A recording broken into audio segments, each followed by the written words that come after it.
안녕하십니까. 이번 시간에는 우리 문제집 교재 125페이지에 121번이 되겠습니다. 우리 공인중개사법 30조에 규정되어 있는 손해배상 책임의 보장에 관한 설명으로 옳은 것은 이 뜻입니다. 손해배상 책임의 보장이라 하면 업무 보정 설정 제도죠. 1. 손해배상 책임을 보장하기 위한 보증보험 또는 공제가입, 공탁은 중개사무소 개설 등록 요건에 해당한다 하는데 틀려버렸죠. 업무 개시 요건이다. 아주 중요한 출제 포인트가 됩니다. 그래서 보정 설정을 하지 않더라도 등록은 할 수 있다. 등록한 다음에 보정 설정을 하는 거죠. 그러면 등록증을 교받아서 개시하고 업무를 개시하게 되는 겁니다. 그래서 업무 개시 요건이자 등록증 교부 요건입니다. 등록 요건은 아닙니다. 이번에 다른 법률의 규정에 따라 중개업을 할 수 있는 법인, 소위 특수법인이라 주로 칭하죠. 4가지 특수법인이 있습니다. 중개법인은 아니죠. 아니지만 보정 설정을 해야 합니다. 그래서 우리가 개별법에 그 보정 설정에 관한 규정의 적용을 배제하는 특별한 규정을 두고 있지 않기 때문에 이 다른 법률의 규정에 따라 중개업을 할 수 있는 소위 특수법인도 공인중개사법이 정하는 기준에 따라서 보정 설정을 해야만이 중개업을 할 수 있다라는 거죠. 3번에 개업공인중개사가 손해배상 책임을 보장하기 위한 조치, 즉 보정 설정을 이행하지 아니하고도 업무 개시를 하게 되면은 상대적 등록 취소 사유로 규정이 되어 있습니다. 그래서 3번이 옳은 답항이죠. 4번에 공제에 가입한 개업 공인중개사로서 보정기간이 만료되어 다시 보정을 설정하고자 하는 자는, 근데 이 보정기간의 만료는 우리가 보정보험에 가입하거나 공제에 가입하는 경우를 전제로 한 거죠. 공탁의 경우에는 기간이 없기 때문에. 그래서 그 보정기간이 만료되어 다시 보정을 설정하고자 하는 자는 업무 보정의 설정 효력이 단절되어서는 안 되기 때문에 보정기간 만료일까지 다시 보정을 설정하고 재보정 설정 신고를 해야 되는 겁니다. 그래서 보정기간 만료 후 15일 이내에 하면 단절이 되겠죠. 틀린 답항이 되겠습니다.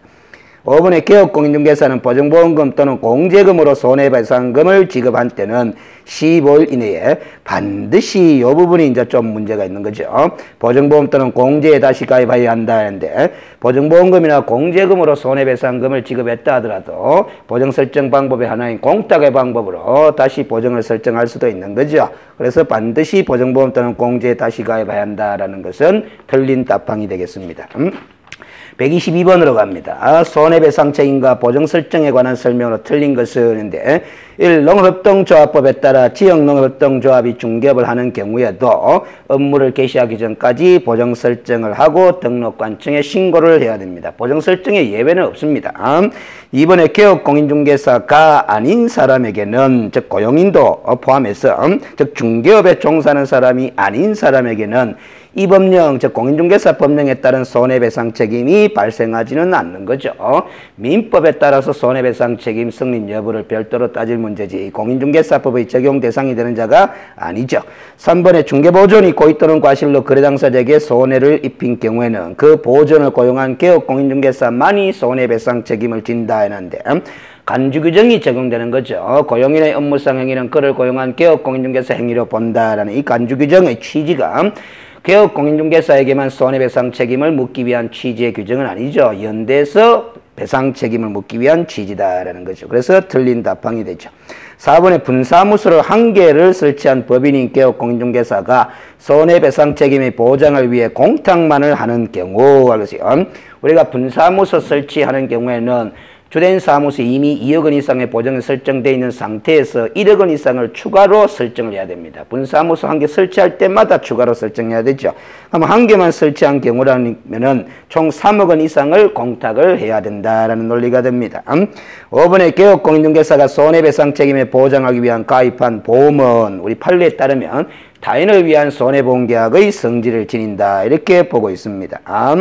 타인을 위한 손해보험계약의 성질을 지내. 그래서 가입한 개업공인중개사가 고의 또는 중과실로 거래 당사자인 을에게 재산상 손해를 발생시킨 경우에도 우리가 공제기간 보증보험에서는 다 보증금의 지급 책임이 발생합니다. 그 타인을 위한 손해보험계약이기 때문에 그렇죠. 자, 123번으로 갑니다. 개업공인중개사의 손해배상 책임과 보정 설정에 관한 설명이 틀린 것은 1. 손해배상 책임에 관한 이 법상의 규정은 민법상 손해배상 책임 규정에 대한 특별 규정으로서의 의미를 지닌 거죠. 그래서 만약에 우리 공인중개사법에 이 손해배상 책임에 관한 규정을 따로 두고 있지 않다면은 이 개업 공인중개사 등의 손해배상 책임은 민법 규정에 따라서 해결할 문제가 되는 거죠. 그래서 이 공인중개사법상의 손해배상 책임 규정이 적용되는 범위 내에서는 민법상 손해배상 책임 규정의 적용이 배제돼 버리는 거죠. 그게 특별법 우선 적용의 원칙이라는 것입니다. 이번에 공인중개사 법령은 개업 공인중개사에게 무과실에 의한 손해배상 책임을 인정하고 있죠. 두 가지가 있습니다. 무과실 책임이 인정되는 경우는 원칙적으로 30조 2항에 따라서 즉 자기의 사무소를 다른 사람의 중개인 장소로 제공함으로써 손해배상 책임을 지는 경우도 무과실 책임이고 15조 2항 소위 간주 규정에 따라서 개업 공인중개사가 고용인과 함께 연대해서 손해배상 책임을 지는 것도 무과실 책임에 해당하는 거죠. 3번의 공인중개사 법령은 손해배상 청구권의 소멸시에 관한 규정을 두고 있지를 않습니다. 그래서 결국 손해배상 청구권의 소멸시에 관한 규정은 민법의 규정을 따를 수밖에 없겠죠. 4번의 보정 설정 방법 중에 하나인 공제라 함은 공인중개사법에 의해 장관의 인가를 받은 공인중개사 협회에서 시행하는 공제사업을 의미하는 겁니다. 그래서 우체국 공제, 농업 공제 이런 것들이 허용되는 것은 아니고 협회가 고유 업무의 하나로서 수행하고 있는 공제 업무를 말하는 겁니다. 5번에 협회의 회원이 아닌 개업 공인중개사는 공제에 가입할 수 없다 해놨는데 알겠어요. 자, 그래서 이게 과거에 알겠어요. 회원이 아닌 개업 공인중개사도 실제 공제 가입이 가능하냐 불가능하냐 그래서 시험 출제가 된 바가 있는데 회원이 아닌 개업 공인중개사도 공제에 가입할 수 있는 경우가 있기 때문에 틀린 답항으로 처리한 바가 있습니다. 자, 그 다음에 124번에 업무 보정 설정에 관한 설명으로 틀린 것은 1. 보정을 한 보정보험회사, 공제사업자 또는 공탁기관이 보정사실을 등록관청에 직접 통보한 경우라면은 이런 경우에는 개업공인중개사는 보정설정 신고를 생략할 수도 있습니다. 이 신고를 생략할 수 있는 이 규정은 변경설정신고, 재설정신고의 경우도 똑같이 적용될 수 있습니다. 이번에 등록관청은 중개사무소 개설 등록을 한 자가 보정설정인지 여부를 확인한 후에 등록증을 지체 없이 교부하도록 되어 있죠. 아주 중요한 조문입니다. 이 규정 때문에 보정설정은 바로 등록증의 교부 요건이다. 이렇게 이야기가 되는 거죠. 3번에 휴업기간 중에 보정기간이 만료되더라도 휴업기간 중에는 보정을 갱신하지 않을 수도 있으며 다시 업무를 시작하기 이전까지만 보정을 갱신하면 됩니다. 왜냐하면 이 보정설정이라는 것은 업무 개시 요건으로서 업무를 수행하지 않는 기간인 휴업기간이나 업무 정지처분 기간 중에는 보정설정이 되어 있지 않아도 관계없습니다. 그러나 이것과 비교해서 주의를 해야 될 부분이 업무를 수행하지 않는 휴업기간이나 업무 정지기간 중에도 등록 기준의 하나인 사무소는 유지하고 있어야 된다는 거죠. 사무소를 유지하지 않고 없애버리면 등록 기준 미달로 등록이 취소될 수도 있기 때문에 그렇습니다. 그 점이 바로 이 보정 설정은 등록 기준이 아니고 사무소는 등록 기준이다라는 점이 상당히 중요하게 작용하는 거죠. 4번의 중개대상물이 아닌 대토권의 매매 등을 알선한 행위는 공제사업자를 상대로 개업공인중개사의 손해배상 책임을 물을 수 있는 중개행위에 해당한다 해놨는데 틀려버렸죠. 대토권 자체가 중개대상물이 아니기 때문에 이 대토권의 매매를 알선한 행위도 중개행위가 아니죠. 그러면 중개행위의 고의 또는 과실로 인하여 거래 당사자에게 재산상 손해를 발생시킨 경우에 성립되는 손해배상 책임에 대해서 보전금 지급도 이루어지는 거죠. 따라서 이 부분은 중개행위가 아니기 때문에 공인중개사법에 따른 손해배상 책임을 물을 수 있는 사안이 아닙니다. 5번에 중개 완성 시 개업 공인중개사가 보정관계 증서 사본을 거래 당사자에게 교부하지 않으면 위반이죠. 우리가 중개 완성 시에는 보정 설정의 내용을 거래 당사자 쌍방에게 설명도 하고 보정관계 증서 사본도 교부하는 이런 일을 해야 됩니다. 이 규정을 위반하면 100만 원 이하의 과태료 부과 사유죠. 5년. 자, 이렇게 해서 손해배상 책임과 보정 설정에 관한 규정이 다 정리가 되는 겁니다. 그래서 우리가 이 30조 규정의 조문 체계를 일단은 보시면은 이렇게 되어 있습니다. 공인중개사법 30조가 손해배상 책임의 보장 이렇게 되어 있는 거죠. 손해배상 책임의 보장 이렇게 되어 있고 1항이 있고 2항이 있고 3항이 있고 이렇게 되어 있습니다. 그래서 우리가 1항에는 과실 책임을 규정한 근거 규정인데 개업 공인중개사가 무슨 행위를 행함에 있어서 중개 행위를 행함에 있어서 고의 또는 과실이라는 불법 행위로 인하여 거래 당사자에게 정신적 손해가 아니라 당사자에게 재산상 손해를 발생케 한 때는 그 손해를 배상할 책임이 있다라는 것이 바로 과실 책임에 관한 규정이고, 2항은 개업공인중개사가 자신의 중개사무소를 타인의 다른 사람의 중개행위의 장소로 제공함으로써 거래 당사자에게 재산상 손해를 발생시킨 경우에도 손해배상 책임을 묻도록 하고 있습니다. 그리고 이 3항에 이제 바로 보정 설정에 관한 규정이 나오거든요. 그래서 1항 및 2항에 따른 손해배상 책임을 보장하기 위해서 개업공인중개사는 보정보험에 가입하거나 아니면은 공제에 가입하거나 공탁을 하여야 한다 하는 업무 개시 전까지 이런 규정을 두고 있습니다. 그리고 그 4항과 5항은 그 보정 설정에 관한 내용을 그 중개 완성 시에 거래 당사자 쌍방에게 설명도 하고 관계증사본을 교배라 이런 규정들이 있는 거죠. 그래서 일단은 이 손해배상 책임에 관한 규정은 1항과 2항이고 그 3, 4, 5항은 보정 설정에 관한 규정들입니다. 자, 그래서 이 2항 사무소 제공에 따른 손해배상 책임이 성립되는 경우에도 요 3항에 따르면은 보전금 지급 대상이 되는 거죠. 1항과 2항에 따른 손해배상 책임을 보장하기 위해서 보정 설정하기 때문에 그런 겁니다. 자, 그 다음 129페이지에 21절에 계약금 등의 반환 채무 이행 보장에 관한 제도입니다. 소위 에스크로우 제도와 유사한 제도에 관한 규정이죠. 자, 125번에 개업공인중개사의 중개로 매매계약이 체결된 후 계약금 등의 반환 채무 이행을 보장하기 위해서 계약금 등을 개업공인중개사 명의로 금융기관에 예치하였다. 공인중개사 법령과 관련해서 설명으로 틀린 것은 1. 예치 대상이 되는 계약금 등의 범위에는 중도금이나 잔금도 포함될 수 있는 것이 법 규정이죠. 그래서 계약금 등 할 때 등은 중도금, 잔금도 포함하는 의미로 규정하고 있습니다.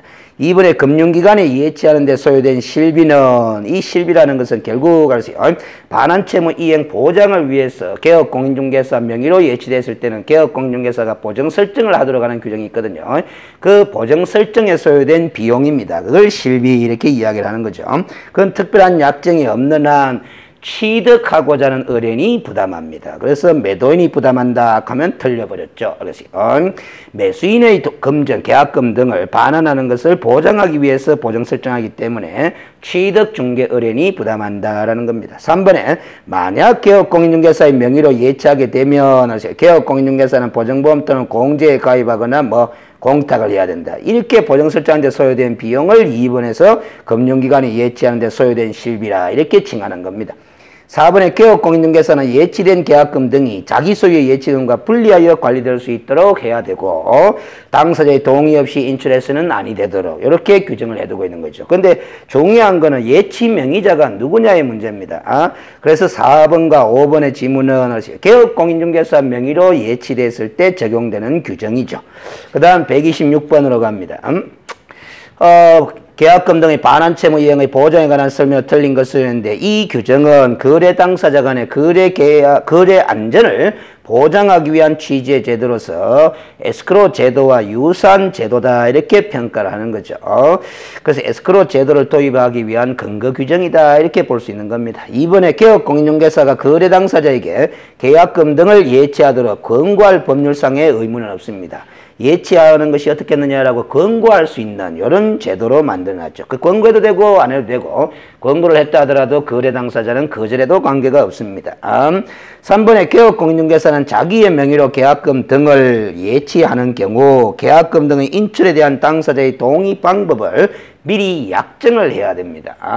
당사자의 동의 없이는 인출해서는 아니 된다 그랬죠. 그 인출에 대한 동의 방법은 미리 약정을 해야 됩니다. 누구 명의로 예치하는 경우에만 개업공인중개사의 명의로 예치하는 경우만. 우리가 예치 명의자는 개업공인중개사 또는 대통령령이 정하는 자의 명의로 예치할 것을 권고할 수 있다 이렇게 되어 있거든요. 그래서 그 예치 명의자에는 개업공인중개사만에 해당하는 것이 아니라 대통령령이 정하는 자도 예치 명의자가 될 수 있다라는 겁니다.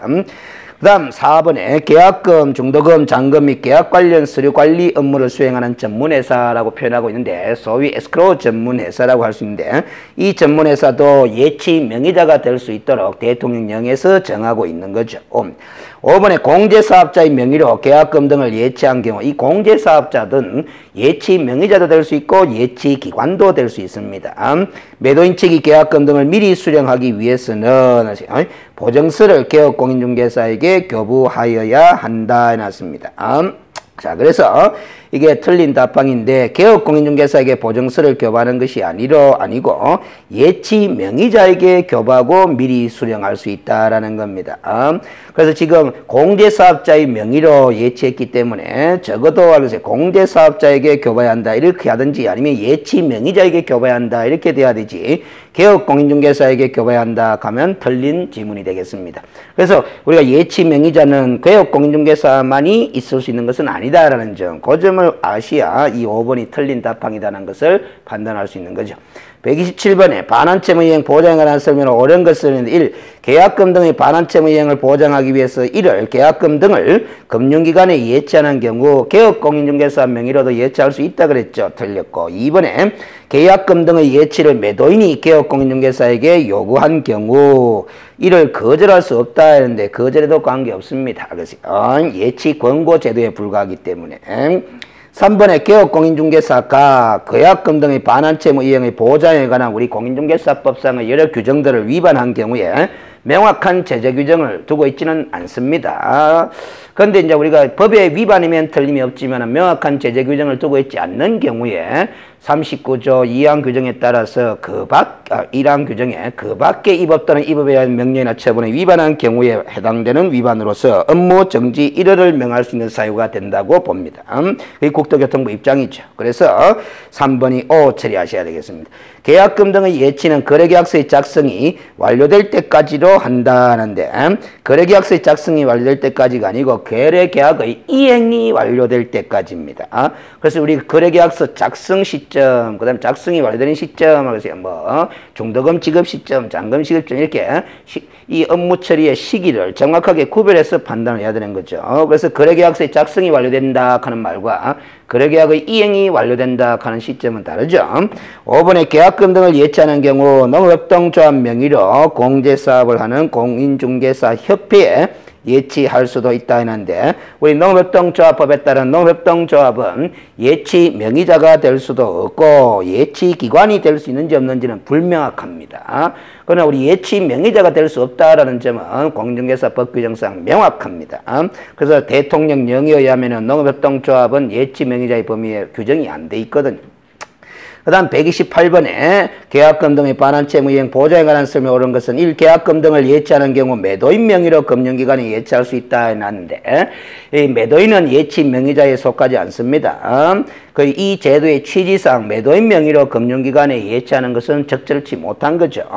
2번에 거래 당사자는 반환채무 이행의 보장을 위해 계약금 등을 반드시 금융기관 등에 예치해야 되는 것은 아니죠. 이게 답이네요. 그래서 예치할 것을 거래 당사자에게 권고할 수 있다. 그런 이 표현을 명심하셔야 됩니다. 3번에 거래계약의 이행이 완료될 때까지 예치하게 되므로 예치 대상 계약금 등에는 계약금 중도금은 포함되지만 잔금은 포함되지 않는다. 그런데 잔금까지 포함하는 거죠. 거래계약의 이행이 완료될 때까지. 4번에 계약금 등을 예치한 경우 매도인, 임대인 등 계약금 등을 수령할 권리가 있는 자는 어떠한 경우에도 계약금 등을 미리 수령할 수 없다 하는데 틀려버렸죠. 이렇게 계약금 등을 수령할 권리가 있는 자는 보증 설정을 하고 그 보증서를 예치 명의자에게 교부하고 미리 수령할 수도 있도록 하고 있습니다. 이 미리 수령하기 위해서 설정한 보증 비용 이거는 이제 매도인 측이 부담을 하는 거죠. 그래서 현실적으로 실효성이 없는 규정으로 만들어져 있다. 이렇게 평가를 받습니다. 5번에 공제사업자인 협회는 예치 명의자는 될 수 있으나 예치 기관은 될 수 없다는데 상당히 중요합니다. 우리 공인중개사 협회가 시험 출제 범위에 들어가는 그 부분이기 때문에 협회인 공제사업자는 예치 명의자도 될 수 있고 예치 기관도 될 수 있다라는 점을 좀 기억해 둘 필요가 있습니다. 그래서 우리가 이 에스크로 제도에 관한 법 규정을 정리할 때는 예치 명의자, 예치 기관 이걸 엄격히 용어를 구별해서 사용을 좀 하시고 예치 명의자는 개업공인중개사 또는 대통령령이 정하는 자고 예치 기관은 금융기관, 공제사업자, 신탁회사 등 이렇게 되어 있거든요. 그래서 이 예치 기관은 좀 불명확합니다. 금융기관의 범위가 명확하지 않고 또 신탁업자 등 되어 있기 때문에 이 등의 범위가 명확하지 않기 때문에 예치 기관을 물어보는 건 조금 출제 근거가 약하고 예치 명의자에 해당하는 부분을 갖고 시험지문을 구성할 수는 충분히 있으니까 예치 명의자에 해당하는 부분을 기본서를 통해서 꼭 점검을 다시 한번 해두시기 바랍니다. 132페이지에 제22절에 이제 중개 보수와 실비에 관한 규정인데 매회 또 한 문제가 나오는 거죠. 서술형 문제가 나올 수도 있고 뭐 계산 문제가 나올 수도 있습니다.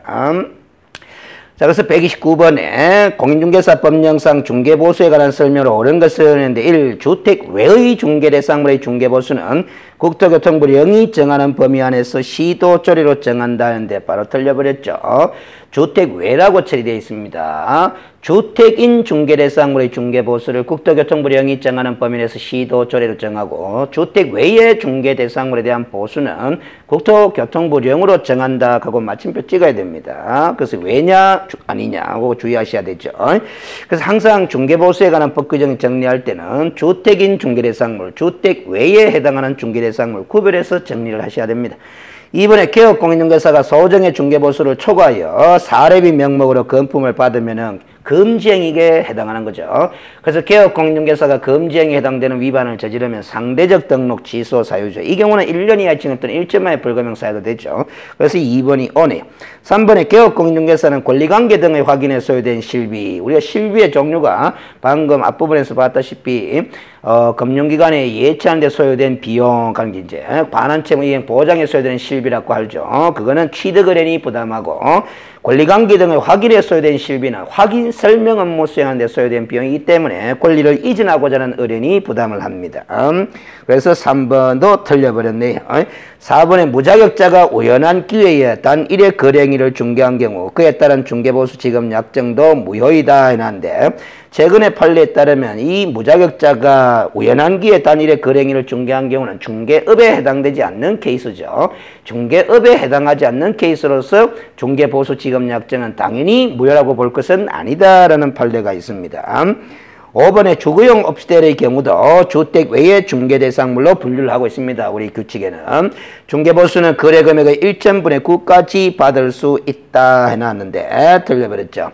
아무리 주거용 업시텔이 주택 외의 중개대상물로 분류해서 시행규칙에서 규정하고 있어도 따로 이 별표를 규정해가지고 별표에서 매매 교환 거래냐 임대차 등의 거래냐에 따라서 중개보수의 요율을 달리 한도를 정해놓고 있습니다. 그래서 매매 교환 거래를 중개완성할 때는 거래가액의 0.5% 한도 범위 내에서 협의해서 결정하도록 하고 임대차 등의 거래를 중개완성했을 때는 거래금액의 0.4% 한도 내에서 협의해서 결정하도록 이렇게 되어 있습니다. 그 점 주의하셔야 되죠. 그래서 우리가 주거용 업시텔은 주택 외의 중개대상물로 분류되긴 하지만은 중개보수의 시스템이 주택처럼 만들어져 있습니다. 133페이지에서 130번 봅니다. 중개보수의 요율을 적용하는 거래금에 관한 설명을 옳은 것을 했는데 중개보수를 계산하기 위해서는 거래가액을 꼭 알아야 됩니다. 거래가액에다가 소정의 요율을 적용해서 산출된 이 금액을 거래당사가 쌍방부터 받게 되거든요. 근데 이게 이제 주택인 중개대상물의 경우는 조례에 따르면 한도액이라는 게 있기 때문에 한도액과 비교를 했을 때 한도액을 초과해서 받지 못하도록 하고 있습니다. 어찌됐든 이 한도액이 있는 경우는 한도액을 제시해 줄 것이고 요율은 또 계산 문제에서 제시해 줄 거니까 중개보수 금액을 산출하기 위해서는 거래가액을 일단 알아야 됩니다. 그래서 그 거래가액을 판단하는 기준에 관해서 우리 시행규칙에서 일일이 다 규정을 해두고 있는데 그와 관련된 문제입니다. 1. 교환계약의 경우 교환대상 중개대상물의 합산한 금액을 거래금액으로 하여 중개보수를 계산한 것이 아니라 큰 금액을 기준으로 계산을 합니다. 동일한 중개대상물에 대하여 동일 당사자 간의 매매와 임대차가 동일 기회에 이루어지는 경우 매매계약과 임대차 기간에 각각 중개보수를 산출한다. 그렇죠.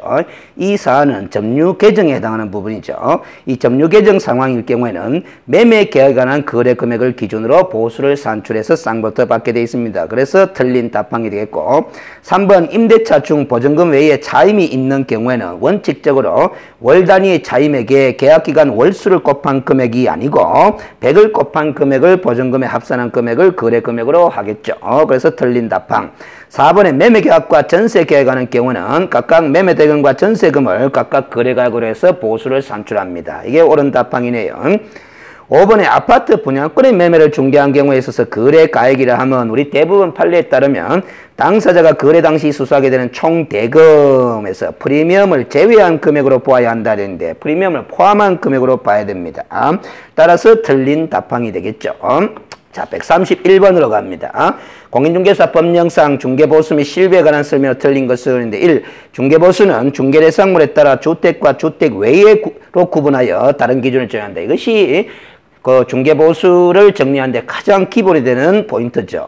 그 주택과 주택 외로 중개대상물을 구분해서 보수 기준을 제공하는 것. 2번에 주택 외의 중개대상물의 중개보수는 거래금액의 1,000분의 9 이내에서 의뢰인과 개업공인중개사가 서로 협의해서 결정한다. 이게 O 답항으로 처리되는데 이 괄호가 쓰여진 이유가 만약에 괄호 주거용 오피스텔을 제외하는 게 없으면은 이 신청 소지가 생깁니다. 우리가 주거용 오피스텔의 경우에는 주택 외로 분류하는 것이면 틀림이 없는데 이 주거용 오피스텔의 거래의 경우에는 거래 금액의 0.9% 내에서 협의해서 결정하지 않고 그래서요. 매매 교환의 경우는 거래가액의 0.5%, 임대차 등의 경우는 거래가액의 0.4% 이내에서 협의해서 결정하도록 되어 있거든요. 그래서 같은 주택 외의 중개 대상물이라 하더라도 주거용 오피스텔의 보수 적용 방법이 좀 다르고 주거용 오피스텔을 제외한 나머지 주택 외의 중개 대상물에 관한 보수 산출 기준이 바로 2번 지문이 되는 겁니다. 그래서 제외했기 때문에 O 답항이 되죠. 3번에 중개 대상물인 주택의 소재지와 사무소 소재지가 다른 경우에는 대상물 소재지를 관할하는 시도조례가 적용되는 것이 아니라 사무소 소재지를 관할하는 시도조례가 정한 기준에 따라서 보수를 받겠습니다. 그 수수료는 보수라는 용어로 바꿔서 읽으시면 되겠고요. 4번에 주택 임대차라고 했습니다. 일반 오토 받을 수 있는 중개보수의 한도는 거래금액의 0.9%가 아니라 0.8% 범위내에서 특별시, 광역시, 도의 조례로 정하게 되어 있는 거죠. 주택이고 임대차다 하는 점을 주의하시면 됩니다. 그리고 실비의 한도는 중개대상물의 권리관계 등의 확인에 소요된 실비, 그리고 계약금 등의 반환채무 이행 보장에 소요된 실비를 한도로 하는 거죠. 그래서 이게 한도라고 표현을 써놨지만은 이 실비의 한도라는 건 명확하게 정해져 있지는 않습니다. 왜냐하면 실제 소요된 비용이 얼마든지 간에 다 받을 수 있는 거거든요. 자, 그래서 권리관계 등의 확인에 소요된 실비는 이전 의뢰인에게 청구할 수 있고 계약금 등의 반환채무 이행 보장에 소요된 실비는 취득 의뢰인에게 청구할 수 있다 하는 게 꼭 또 알아두셔야 됩니다. 132번 공인중개사 법령상 중개보수 및 실비에 관한 설명으로 틀린 것은 1. 주택인 중개에 대한 보수는 국토교통부령 즉 시행규칙이 정하는 범위 내에서 시도조례로 정하는 거죠. 주택 외의 중개대상물은 국토교통부령으로 그냥 정한다고 마침표 찍어야 된다 그랬습니다. 2번에 주거용 오피스텔의 개념이 전용 면적이 85제곱미터 이하로서 상할 수도 시설이 갖추어진 전용 입식 부엌, 전용 수세실, 화장실, 목욕시설을 갖춘 것을 우린 소위 주거용 오피스텔이라 그렇게 이야기를 하고 주택 외의 중개대상물로 분류하지만은 주택처럼 할 수 중개보수 기준이 따로 만들어져 있다 그랬습니다. 3번에 주택이 중개대상물인 건축물 중 주택으로 사용하고 있는 부분의 면적이 2분의 1인 경우라면은 이상에 들어가죠. 그러면 주택으로 분류해서 보수 기준을 적용하면 되겠습니다. 2분의 1이 안 되면 미만이 되면은 그거는 주택 외인 중개대상물로 분류하면 되겠죠. 4번에 중개보수의 지급은 개업공인중개사 의뢰인 간의 약정에 따르되 약정이 없다면은 거래대금 지급이 완료된 날 지급하는 것으로 최근에 시행령에서 규정을 하고 있죠. 신설된 규정으로서 출제될 가능성이 높습니다. 어쨌든 틀렸죠. 거래계약 체결 시와 거래대금 지급이 완료된 날은 구분하셔야 되겠죠. 5번에 계약금 등의 반환채무 이행 보장에 소요되는 실비의 경우는 취득하고자 하는 중개인에게 청구할 수 있다라고 이야기를 했습니다.